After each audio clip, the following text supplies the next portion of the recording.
Hello guys, welcome back to the new video. तो आज की वीडियो जो है वो इंटरव्यू से रिलेटेड और पार्ट टू वीडियो बेसिकली है।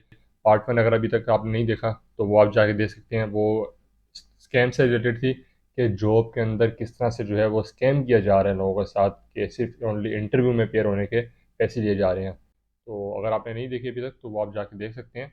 तो अभी जो है हम इंटरव्यू पर डिस्कस करेंगे कि क्या क्वेश्चन पूछे जाते हैं फॉर सॉफ्टवेयर इंजीनियरिंग जॉब। तो अगर आप भी प्लान कर रहे हो यूएई में सॉफ्टवेयर इंजीनियरिंग की जॉब ढूंढने का, तो आपको जो है वो थोड़ा सा अंदाज़ा हो सकता है कि यार किस तरह के क्वेश्चन है। तो फॉर बिगिनर्स, तो ये कोई एक्सपीरियंस जॉब के लिए मैं बात नहीं कर रहा। तो ये जो जिनका 1 ईयर 2 ईयर का एक्सपीरियंस है उनके लिए क्या क्या क्वेश्चन होते हैं, तो वो सारे हम डिस्कस करेंगे। तो make sure you watch this video till the end don't forget to subscribe my channel. Subscribe कर दिया करो, उससे ये है कि मोटिवेशन मिल जाती है। क्योंकि अभी इस टाइम रात का जो है वो लिटरली 1 बज रहा है और आप मेरी शायद मे भी स्लीपी आइज देख रहे हो। तो लेकिन मेरी कोशिश यही रहती है कि जितनी इन्फॉर्मेशन हो सके आपको जो है वो प्रोवाइड की जाए। तो वीडियो का एंड तक देखिएगा एंड सब्सक्राइब माय चैनल। तो शायद आप जो है वो अपने इंटरव्यू का जो भी आपका एक्सपीरियंस है आप वो शेयर करें मेरी ऑडियंस के साथ। अब ये कैमरा आपकी तरफ है और आप कैमरे की तरफ हैं, आप अपना एक्सपीरियंस शेयर कर सकते हैं। तो सबसे पहले जब मैं वहाँ पे गया तो जो मैंने आपको बताया कि पहले बेसिकली जो स्कैम के बारे में जो वहाँ हो रहा था, उसके बाद जो है उन्होंने हमें एक फॉर्म दिया। उस फॉर्म को हमने फिल किया जिसके अंदर हमने अपनी पर्सनल डिटेल्स डालनी थी और सैलरी एक्सपेक्टेशन का बताना था। तो जब हमने फॉर्म फिल कर दिया तो फिर नंबर वाइज उन्होंने हमें कॉल करना शुरू किया। तो जब मेरा नंबर आया मैं वहाँ अंदर गया तो सब मेरी सीवी के हिसाब से सबसे पहले उन्होंने मुझसे अपने एक्सपीरियंस के बारे में क्वेश्चन किया कि आपका जो पुराना एक्सपीरियंस है 1 साल का यूएई का, उसके बारे में बताएंगे वहाँ पे आप क्या करते थे, आपकी क्या रिस्पॉन्सिबिलिटीज थी, आप क्या काम करते थे। तो मैंने उन्हें बताना शुरू किया कि जैसे वेबसाइट डेवलपमेंट का होता था तो वेबसाइट बनाते थे, लैंडिंग पेज बनाते थे, फिर एसईओ करनी होती थी तो एसईओ करते थे, बैकलिंक्स लगाते थे, ऑन पेज एसईओ करते थे जो भी साइट बनाते थे उसकी। फिर इसके अलावा हम एड्स चला लेते थे गूगल पे भी, फेसबुक पे भी। जो भी रिक्वायरमेंट होती थी तो उसके हिसाब से हम वहाँ पे काम कर लेते थे। तो फिर ये सब बताने के बाद उन्होंने जो नेक्स्ट क्वेश्चन पूछा कि आपका कोई रिसेंट आपने जो प्रोग्रामिंग का प्रोजेक्ट बनाया हुआ है तो उससे रिलेटेड बताएं कुछ। तो मैंने रिसेंटली व्यू जे के ऊपर एक शॉपिंग कार्ट बनाया था। तो मैंने उन्हें वो शो किया। बेसिकली मैं अपना लैपटॉप साथ लेके गया था, तो ये एक अच्छी प्रैक्टिस है कि आप अपना जो भी प्रोजेक्ट है जो भी है वो आप पहले से अपने साथ रखा करें। तो मैंने उन्हें वहाँ पे जाके वो प्रोजेक्ट दिखाया, उसकी सारी फंक्शनैलिटीज़ दिखाई, उसके लॉग्स दिखाए कि, और उसके अलावा उसके मिडल वेयर्स जो मैंने बनाए हुए थे सारे, वो सब मैंने उनको शो कराए। तो उन्होंने जो है उसमें मतलब मुझसे पूछा कि आपने क्या क्या फंक्शनैलिटी यूज़ की है ना। तो सॉर्टिंग वगैरह सब मैंने सारे जो मेन मेन फंक्शनैलिटी वो यूज़ की हुई थी, तो उसका मैंने एक्सप्लेन कर दिया उनके साथ। मैंने अपना प्रोजेक्ट उनको एक्सप्लेन किया। उसके बाद फिर उन्होंने मुझसे कहा कि आपकी जो भी ऑनलाइन साइट्स आपने बनाई हैं उनके लिंक्स हमें बताएं ना।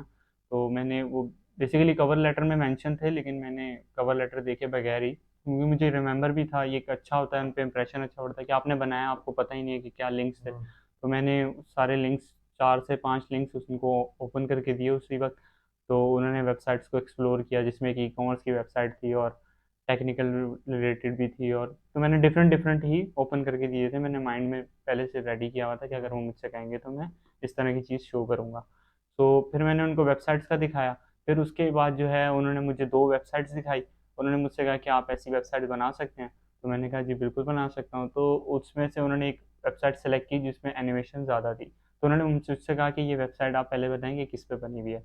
तो मैंने देखा तो वो वर्डप्रेस की वेबसाइट थी। तो मैंने उन्हें बताया कि ये वर्डप्रेस पे बनी हुई है, बेसिकली उसमें एक थीम यूज़ हुई हुई थी और सारी फंक्शनैलिटी जो थी वो उस थीम की वजह से, जितनी भी एनिमेशन थी वो उसकी वजह से थी। तो मैंने उनसे कहा कि ये थीम यूज़ हुई हुई है और बेसिकली एलिमेंटर का यूज़ करके उन्होंने वो वेबसाइट बनाई हुई थी। तो उन्होंने कहा आप ऐसी बना सकते हैं। तो मैंने कहा जी बिल्कुल बना सकता हूँ। तो फिर उन्होंने मुझे टाइम दिया 1 डे का। उन्होंने मुझसे कहा कि आप हमें ये वेबसाइट बना के 1 दिन में सेंड करें ताकि हम आपका वर्क देखें और उसके बाद जो है हम फर्दर कंटिन्यू करेंगे। तो फिर उसके बाद जो है उन्होंने मुझसे पूछा कि आपकी सैलरी एक्सपेक्टेशन क्या है। तो मेरी जो करंट सैलरी है उससे मैंने थोड़ा सा इंक्रीज़ करके बता दिया जितना मुझे बेटर लग रहा था। और फिर इसके बाद उन्होंने मुझसे पूछा कि आपका वीज़ा स्टेटस क्या है। बेसिकली क्योंकि एक चीज़ और भी हो रही है, वो सबसे पहले आपसे पूछते हैं, अगर आप पाकिस्तानी हो तो आपसे पूछते हैं कि आपका वीज़ा स्टेटस क्या है। क्योंकि अभी पाकिस्तानियों के वीज़े नहीं लग रहे और वो ये कहते हैं कि हम जो अब अगर हमने वीज़ा देना है ना, तो हम 1 मंथ के बाद वीज़ा प्रोसेस करते हैं। मतलब 1 मंथ हम अपने एम्प्लॉयर को चेक करते हैं, उसके बाद हम वीज़ा प्रोसेस करते हैं, उससे पहले नहीं करते।